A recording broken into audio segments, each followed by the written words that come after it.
Let's first clarify what it is. It's an oriental hornbeam collected in Croatia about 6-7 years ago. It's now well established in this pot, very happy, healthy. It is not too well ramified yet. We will now, from now on, work on a much bigger crown, much denser crown.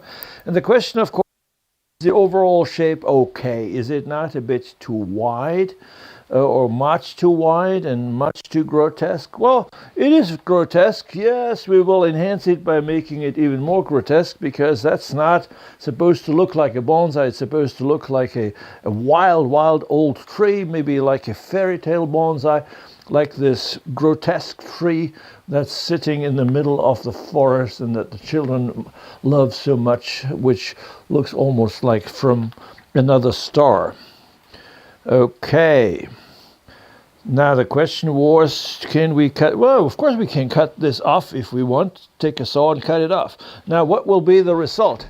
I think the result will be that we have a radically different tree, which is we normalize the tree. We can take this one off, we take this one off, and then we have an enormous nebari with this crown, and which is now way too small.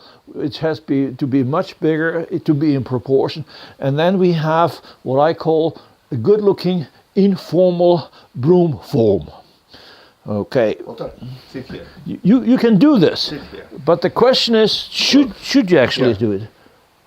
I thought that this should be the front side, because we have more space. This side is very close to the rim, and is not really there is no such interesting roots here.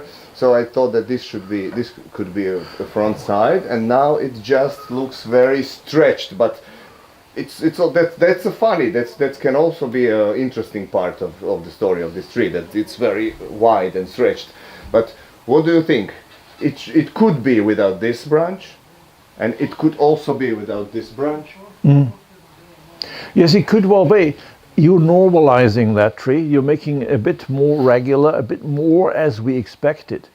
Okay. I'm afraid you're taking away from it. Okay. You have enough normal trees. You have this wild tree which is a bit too wide. Well, leave it as it is. I would not think that it's better. It is more normal, maybe more pleasing to the eye of many people, but then not extraordinary anymore. I mean, just one of those very fat trees, which are very impressive, but you somehow forget which one you looked at, because they in a way look the same. Now this one, which is the tree that is too wide, the tree that is too wide, maybe you leave it as this is.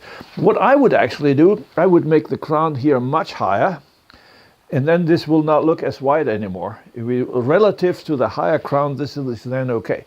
You make a smaller bulb here, then here. So you do this, and then leave the whole thing. Do not try to normalize this really too much, because it may be more to the expectation of the regular bonsai crowd, but it's losing character soul. In this kind of bonsai styling, which is the naturalistic or also the fairy tale bonsai style, we do not speak as much about form as in the orthodox style. We speak more about character and soul. Now, character and soul is not something that I've ever heard somebody mention who makes this modern-looking, nice-looking conifers, mostly with triangular sort of crowns, very, very nicely refined, almost too much refined. Sometimes I call them plastic tree or broccoli crowns. You know what I mean? This is something else. And this is not what we want to do here. We want this tree to look just as if nature did it. And this knows nothing about a bonsai. Now, you will know that John Naka once said, don't try to make your tree look like a bonsai. Make your bonsai look like a tree. Okay, he said that. And everybody would agree, yes, that's what we do. No, that's not what you do. Everybody, just about 99%, try to make the tree look like a bonsai. Okay, how do you make a bonsai look like a tree? Well, you forget everything you know about bonsai. What does that mean? Well, a bonsai, is it not, if it's an informal upright of a nice movement of a trunk with good taper, first branch, second branch, back branch, all horizontal spaces where the bird can fly through, a triangle up on top, and a nice, pleasant sort of view. Okay, this is a bonsai.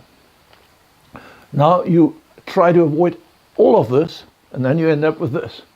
This tree does not know what a bonsai looks like, and it shouldn't know. Now that's, of course, is a question of taste. I totally agree that if many people say this is not what we expect and this is not what we want, I know that. Hey, I was in your position 20 years ago. I would have said the same thing that most people now tell me. However, in 20 years I've changed, and now I'm thinking that this sort of tree should look like this. It's a monster tree, and it's ugly. Well, make it even more ugly. Make it so ugly that it becomes beautiful again.